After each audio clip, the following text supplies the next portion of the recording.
FSN Radio. It's all about what's next. Go to financialsurvivalnetwork.com and sign up for your free weekly newsletter. You'll also get 3 free reports. The Financial Survival Network.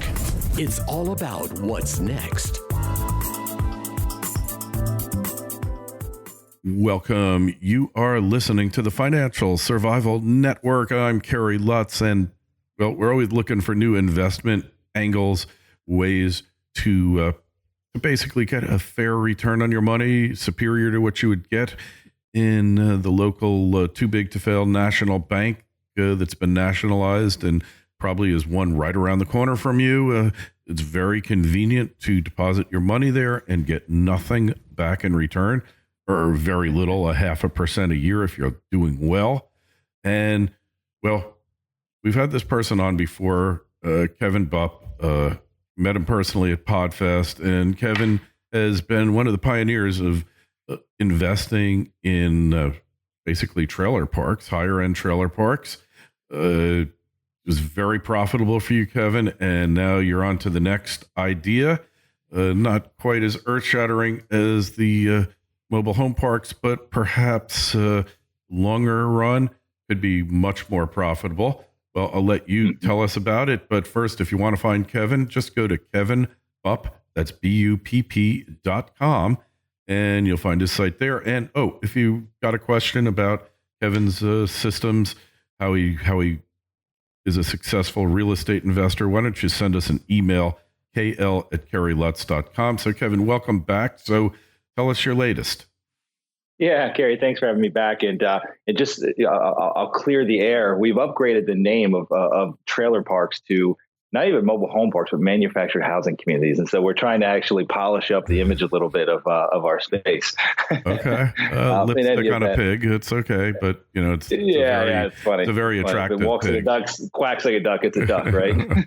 Hey, call it what you want, but the double-digit returns, they don't need any name for that. That's it. Absolutely. You're right. Yeah. So, it's been about a year, Kerry, since we last spoke. And, in our business, we're always looking for what's the next thing, right? And in the mobile home park space, the catch, or I guess the attraction to us, not just the double digit returns that we've, been realizing over the last 7 years that we've been buying parks. But it was the lack of interest from larger institutional and private equity players. But that's changed a great deal over the last 2 years. Last year, it's been like a 180-degree turn. And what that's done for our business is being able to buy these communities and actually get the returns that we had been experiencing for the last couple of years. There's lots of larger players out there that are willing to pay a lot more for the same asset. And so the cost of capital is a lot less. And so it's become a little bit of a tighter space. There's no supply coming onto the marketplace. And so everyone's kind of battling for the same assets. And so we still are buying communities. We have a number tied up right now, but it's definitely gotten a lot harder over the last couple of years. And so with that, we're always looking for kind of not the next asset class to move on to, but, what can we add, to our business with our current infrastructure and not have to build out a whole another operational division of our business. And one of the niches that I came across about 2 years ago, I spoke on a panel at a conference in Denver, and one of the guys on the panel he's the nation's largest parking lot and parking garage broker. And I was incredibly intrigued. There's not many people like him. In fact, if you Google parking lot investments, you'll find his website because there's not many brokers. In fact, I think he is the only broker that specializes in that niche. And I took him to dinner that night and just was very intrigued with his business. I mean, you talk about a mysterious business. Mobile home parks were that. And I think that parking lots are even more mysterious as far as most of us probably don't know. Well, I know, Kerry, you mentioned you knew a family that owned them, but most of us probably do not know anyone that owns surface parking lots or garages. And so it's been in the back of our mind for quite some time. Over this past year, we've actually put a little bit of effort towards this business and have actually built a business plan around it and are starting now to raise capital to go out and purchase these parking lots. In fact, we're buying our very first one here in the next couple of weeks in downtown Wilmington, North Carolina. And so for us, it's a long-term land bank play, much lower returns, but much lower risk than that of a mobile home park. And the attractive factor for us is that it's a very passive investment. Majority of the folks that are in the parking lot space are in the management side of the business. So very large publicly traded regional and national companies, but they're in the management side. They do not own the real estate itself. And so what that means to us is that if we can find good opportunities in solid markets that have a demand for parking, we can essentially sign a 10-year triple net lease with one of these, local or regional operators, and they'll take over the day-to-day. They'll collect the money. They'll put the boots on the cars. They'll do everything that has to deal with running that parking lot, and they'll basically keep any of the income that's generated above that lease rate. And so for us, it's basically it's a guaranteed income, very easy to get financed with. And it's also very easy to raise capital based on the low risk factor of the investment. And in addition to that, kind of the icing on the cake, there's no guarantees here, but we're buying in markets that are already either they're already booming or they're right at the edge of booming. There's lots of development happening. Would be that, in 5, 10, 15 years, there would be a much higher and better use for that said parking lot than, cars parking on it. So whether it be a high rise, apartment complex, hotel, office building, what have you. That's kind of like the future for us. And that's the icing on the cake. We're not really betting on that. We're betting on the income today. But that's really it. That's what we've been really working on. We're putting a lot of energy into it, Gary, and super excited for it because it's a very fragmented niche, just like mobile home parks was a couple of years back. So very excited. Probably the only place it's not fragmented is in Manhattan, where you really see like all these big parking lot operators. Some of them have hundreds of them. And, you see them where governments sell them off or lease them a lot of times.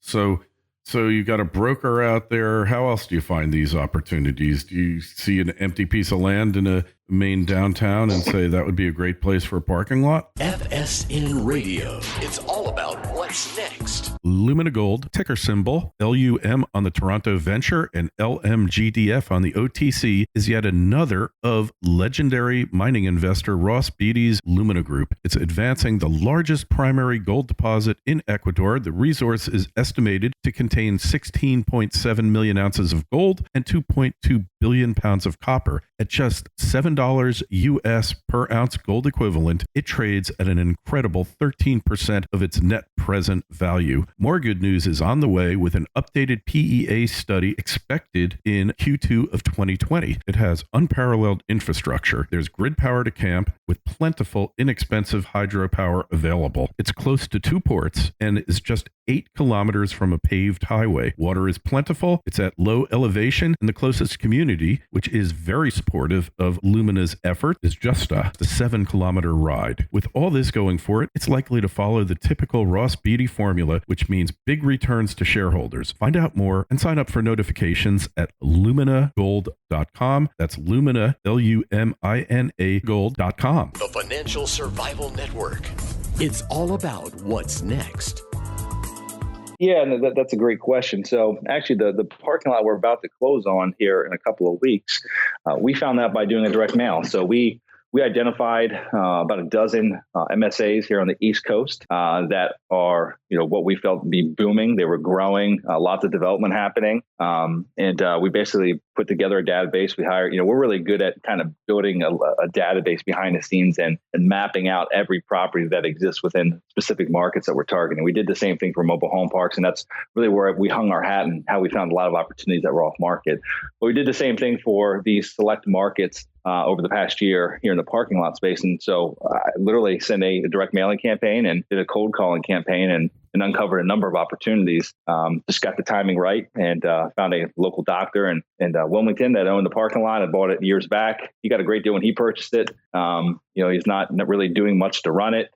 He's managing it himself. His son's kind of running it and collecting money here and there. And we have a local operator that wants to pay us about 4 times the amount of money that he's making from it because they know the market well and they know that it can produce a lot more revenue than what it's currently producing today.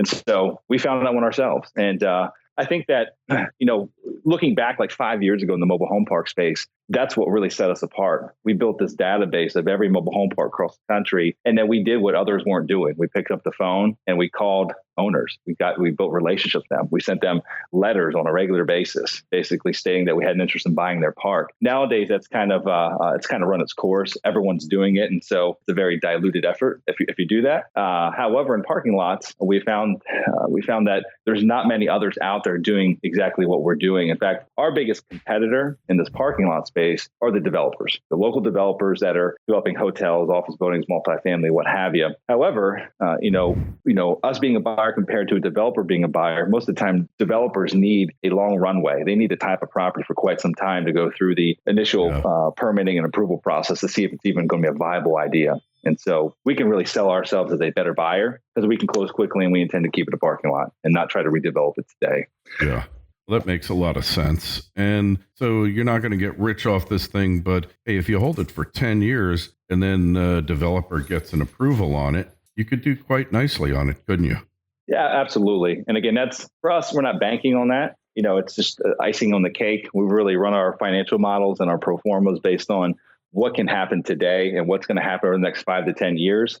And again, icing on the cake if a developer comes in and wants to either joint venture or sell off to the developer, or maybe we develop it ourselves. I'm not really sure what the second phase of that business looks like, because it's in my mind, it's fairly far away. We're talking 10 plus years. It would be prior to us even considering doing a redevelopment such as that. Sure. So you said the returns on it. What are we looking at the returns?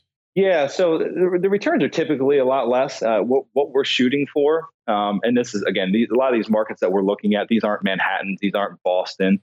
These are secondary markets, smaller markets, but still, growing, high demand for parking.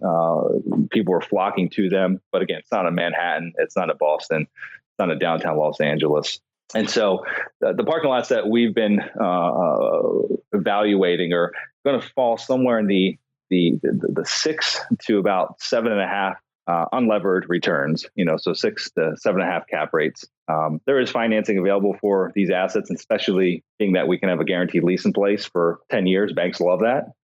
However, everything that we're doing to date on the first couple of properties we're going to be buying unlevered. We're going to just go into them, pay cash for them, and to figure out the rest of our business plan as time goes on. So and parking rates kind of go up at least. It's two factors affecting them. Number one is the demand. So if it's a rapidly growing downtown area, even in a smaller city, you have a potential of increasing your revenues faster than the rate of inflation. And then you pretty much get to increase your rates pretty much at the rate of inflation thereabouts, right? That's correct. Absolutely correct. Interesting. So how much do you think one of these lots is going to cost to buy on average? Right.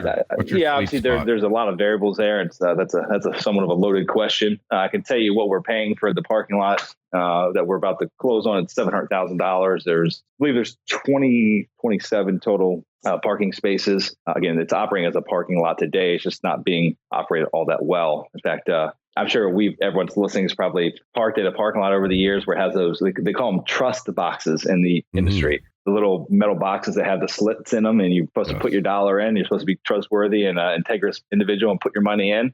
That's how this is being run today. We're in a new age. We're in an age where technology is readily available. And so one of the things that the parking operator that we're going to partner up with on this deal that's going to take over the management is immediately they'll put in a pay station, a solar powered pay station. Literally within a matter of like 4 days, the pay station will be there, solar operated, so you don't have to run infrastructure. And they also have a local presence in the area. So they have an enforcement, individuals that go around and enforce penalties for people that stay over the allotted time.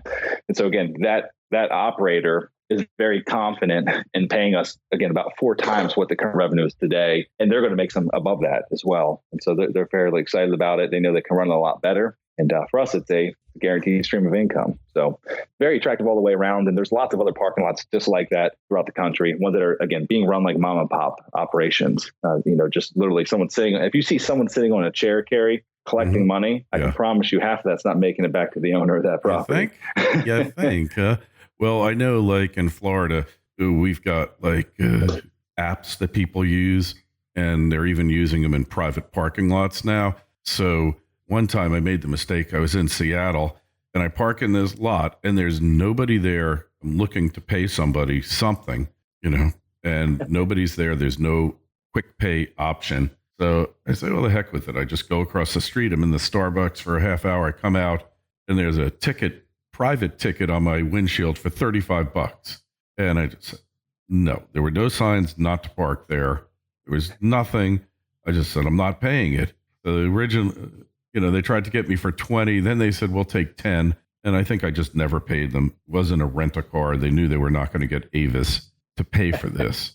And, it just would have been so much easier if there was an app and you just pay the app or the quick park thing. You could do a combination of the two, right?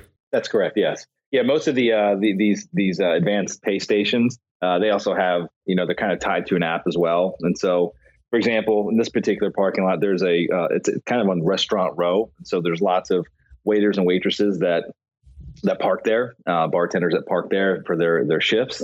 And so they're kind of, they're repeaters. And so they have it set up on their app where it's literally, they can within 3 seconds of parking, they can set up for the time frame they're going to be there. They don't have to go to the pay station. They don't have to have a credit card on them. The credit card's already saved within that app system. So yeah, absolutely. Yeah. All right. Well, it's interesting. People want to find out more about the opportunities in parking lots as well as manufactured housing parks. Where do they find you?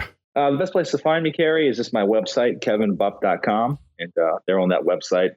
Got links to some of our other websites, for our trailer park investing company. Also for, the different educational material that we put out on the mobile home park space. So, but kevinbupp.com is the centralized location where they can find anything they need to know about me. All right. Excellent. Hey, questions or comments on what Kevin is doing? We'd love to hear from you. What are your thoughts? You think it's a good way to go? Good way to put your money in a relatively risk-free and predictable cash flow passive investment? Email us, kl@kerrylutz.com. Kevin, appreciate you coming on. I hope I see you at PodFest this year in, I guess it's March, up in Orlando. Appreciate it. So you take care. We'll see you then. You too. Thanks, Kerry. FSN Radio. It's all about what's next. Go to financialsurvivalnetwork.com and sign up for your free weekly newsletter. You'll also get 3 free reports. The Financial Survival Network. It's all about what's next.